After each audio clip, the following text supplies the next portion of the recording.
Like, I'm able to remember what I was wearing. I know that I didn't have any shoes. I know that my dress was very dirty. I remember little details. And I grew up in a country where at that time there was a civil war happening. And we were very poor. There's nights that we didn't have anything to eat. Here, when I got to the States, I'm going to forward a little bit. When I got to the States and I got to go to school here and they feed you, I was so excited. I wrote letters to some of my cousins and I said, you won't believe it, they feed you here for free. You need to come. No, I didn't tell them that, but I was super excited about brunch. I was super excited about lunch. Other kids were thinking about something else, but I was thinking about food. So growing up, there was always a lack. And I remember loving God, and my whole life I always asked my grandma, Grandma, what's the will of God? What is it? And everything that happened to us, the good, the bad, and the ugly, it was always God. Well, that's God. So I remember where my mom comes from 14 brothers and sisters. And we all lived in the same house. And we all ate the same food. So as we were going through all this, I remember there were nights that I was hungry. And I would go to my grandma and say, why is it that we don't have food and some other people have food? And she would always say, well, baby, that's the will of God. Blessed are the poor. I was like, I don't feel blessed. Yeah. And I don't understand why he won't feed us. And I always thought as a little girl, I wish, and I would always tell her, and they would slap me kind of thing, like hit me on my face, because I would say, I wish I was born when Jesus was alive. At least he will feed me. Because I knew the stories about the Bible, that he fed the children. He fed the women. He fed everybody who was in need. He healed the people. And I have to tell you a little bit about my background in my family. 14 brothers and sisters, and out of all of them, most of them died of cancer. And so whenever there would be a strike with cancer, and mind you, because there were not resources, there were not medical, a place that they can go, so they died in so much pain. And I saw it, and I would cry out, like, but why? And I always wanted one of those kids that you just want to talk to, because I just wanted to know why. Tell me why. And no one can tell me why. So the more I saw my family die, the more my heart was really hardened. And then my mother, we were expecting my mom was expecting a baby. And I was 7 years old. And I was so excited for this baby. Oh my God, I want to be a big sister. Super excited. Some kids don't get excited, but I was excited. I want to have a brother. Because I had 2 older brothers, but I'm like, they were too older. I mean, I need to take care of somebody. So I was so excited for this baby. And she was told, because we were very open to things like, we believed in witchcraft without knowing. We were very open to crazy things, cultural things. And so there was something came to, it was a moth that would come every day to our home. And in our culture, if you see a moth and it's black, there's a death in the family. And then everybody goes in panic mode. So they told my mom, oh my gosh, you're going to lose the baby. And I was like, please don't say that. Don't tell that to my mom, because she's going to believe it. And sure enough, my baby brother passed away. And when I asked, but why did he die? Someone said, well, God needs flowers in heaven. And I thought, how selfish. How selfish. Really? He's the creator of all things. Why can't he just speak to flower B and have a flower? But he would take my baby brother. So I thought that he had taken my baby brother. I thought that he's the one who gives you sickness and disease in order to teach you a lesson. So I thought I could never be good. I could never please this God. And so that's how I grew up. And then all of a sudden the Civil War started in my country. And mind you, I was 6 years old, and you come out of your house and you see people, I know there's children here, but you see people decapitated, entire families. You come out, and I remember looking, and entire families. And it's a tactic of fear, because they won't remove the bodies for days. And they will swap their heads.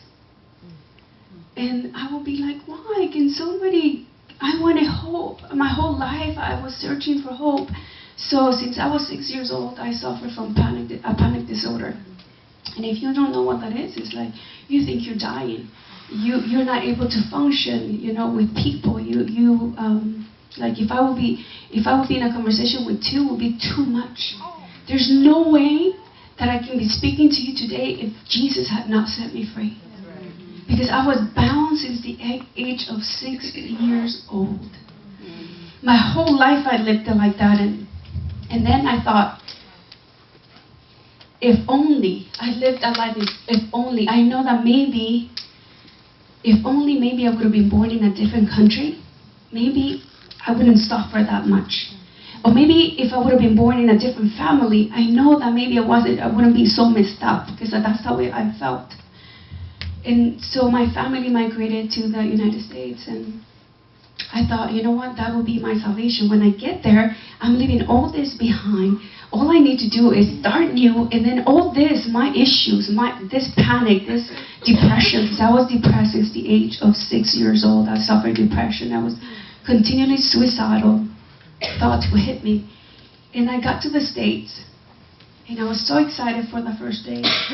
But then I realized that no matter where I moved, the cloud followed me. And I thought, oh my gosh, this is that God.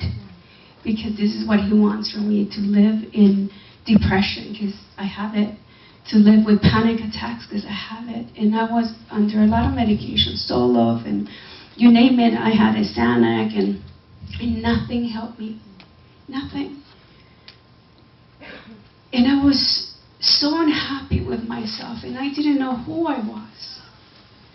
And I was in such a search. I just wanted some hope. Can somebody give me some hope? But somehow nobody told me about Jesus. Every time that I went to a place, I was never good enough wherever I went. Like, okay, I couldn't wear pants, I couldn't wear this. So I'm like, who wants me? So I was very open to anything, I did New Age, whatever it was. Like, I was just seeking something that would give me peace, but nothing gave me peace. I felt this emptiness, and I had this horrible oppression and depression and panic disorder. Like, I couldn't. When I was in high school, I was a very good student, and my teacher and my counselor said, Virginia, I think you can make it to a university. But she says you have to take a full year of speech. And I was like, oh my God, I don't think I can make it. I was in calculus, I was in all these things, and mind you, it was really hard for me because everything that I did, I had to translate it from Spanish to English, and because it didn't come naturally. So I took all those classes, I passed all those classes, and when I got to speech, I had to go to that class drunk, because I thought this is the only way that I can speak. So I would drink wine coolers in the morning, and I would make sure that I had it at my first period. So I would be in my classroom with, 2 wine coolers that my mom would get me, so I can do it. That was my hope. My mom says, you drink 2, you'll be good. So we didn't know, right? You do what you think is right. So my mom, yeah, drink it. So she will buy them because, somebody has to buy them for you. You're underage. So I'm like, make sure you got me a good flavor, because I'm going to be like... So I will go to my classroom, and every day, because he was like an honors speech, every day they asked me to speak. And I'm going to tell you how we'll do it. I will come. I only had like 3 minutes. I will come, and like my people wouldn't stop. And then the kids are laughing, and oh my God. So I always said, I need something to put in my papers. And even here, I would be like I couldn't speak. I could not speak. So I thought, I need to up the wine coolers. I need to drink 2 wine coolers and then NyQuil. Combined it. I'm on Xanax. So I'm going to school, super high. I don't know, I'm just thinking I need to relax me. I need to go to college. If this is what I need to do, I will do what it takes to make it to college. And the more I drank, the worse I got. The paper where, like at the end, one time I finished the paper because I was sweating so bad that I disintegrated the paper. That's how powerful my sweat was. Like, I was sweating, and then the kids will make fun of me, and I would be like, stop. And then that's it. I said, I'm making a decision today. I finished my first semester. They gave me a D. And then my counselor says, you have to, Virginia. I'm like, a D? I'm not going to do it. I'm not going to put myself to that. And I've been, everybody sees me as an idiot. I am an idiot. And no, and I was just so oppressed. In my school, they knew me, the suicidal girl, my counselors. And now I know that it was God that had his hand upon me. Because my counselors will pull me weekly. How you doing, Virginia? Are you still blue? And I didn't know what blue was. Blue? I'm like, no, I'm brown. I didn't know what they meant. And I said, what does that mean? And they said, well, I think you're pretty depressed, and so we want to make sure that, and I thought, wow, people care. But they didn't know how to help me, so they set me up with, I was in counseling and all these things, and I want to tell you that nothing worked. Nothing worked. But I want to tell you that what changed my life was, I never knew my worth. I always felt so ugly. My whole life.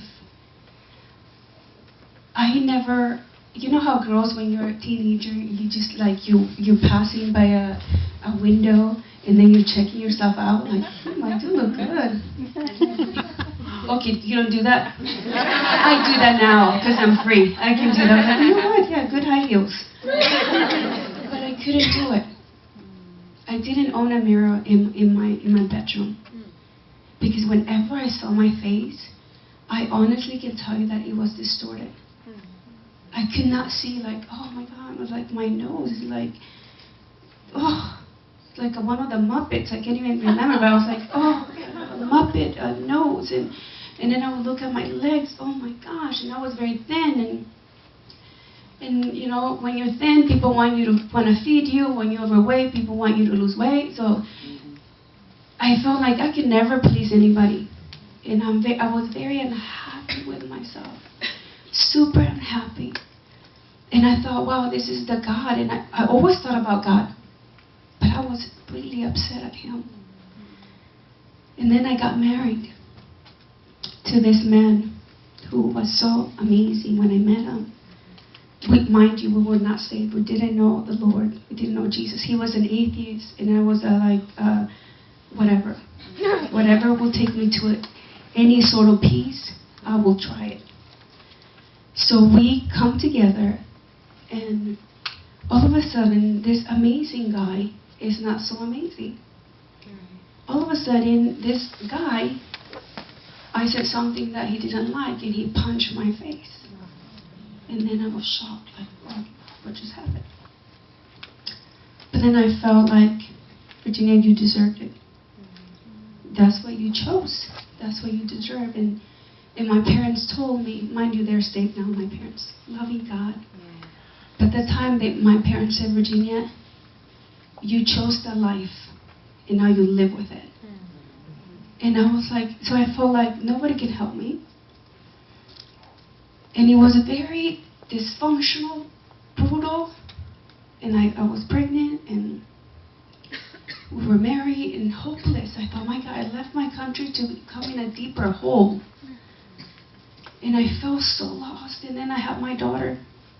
We had our daughter, and even through there, I just was so dysfunctional that my husband one day, he said to me, Virginia, I think I made a mistake. And I said, what do you mean? I don't regret my daughter, but I do regret marrying you. You need to let me go. And it was like this mad woman arose within me. And I was so desperate.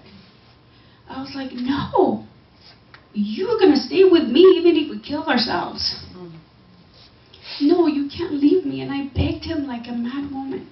I don't think I have ever seen a movie that can portray how mad I was, how desperate I was. And I was like, don't leave me, please. I will change. I will change. What do you need me to do? And he's like, no, we're done. We don't have to live this life. I love my baby, but you, I don't anymore.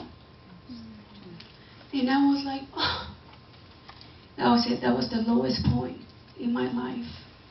I think at that time I was 80 pounds. I was disappearing. I couldn't sleep. I was having more panic attacks and more like depression. I would go to work, but I wouldn't function. You know, people would tell you, Regina, you need to smile. There was nothing to smile, and I would be upset when people requested that I need to smile. They're like, well, you are in retail. You need to ask the customer, how may I help you? And I was like, but why? Because that's where you work. And they knew me at work to be the gloomiest, the most saddest woman in that department. But I want to back up a little bit.